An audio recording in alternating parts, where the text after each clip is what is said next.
Bagsak nga yung halaman ko. Tumba. Nabali kaya to? Buti na lang huminto. Kanina ang lakas eh. Hindi ako lumabas eh. Ala. Yan.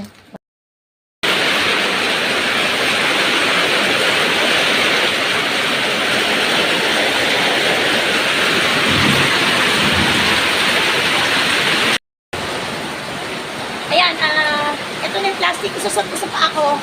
Yan. Kasi kailangan, para baka marumi yung loob. Pero bagong bili. Yan. Para hindi ako katihin. Ay, mga mamsi ko, mama, sa'yo, pagtapos ko mag-vlog, maglalaba. Kaya mag-vlog na ako maaga kasi kailangan maglaba ako dahil yung sa anak ko, kailangan matuyo yan. May pasok siya bukas. Ay, gusto si plastic.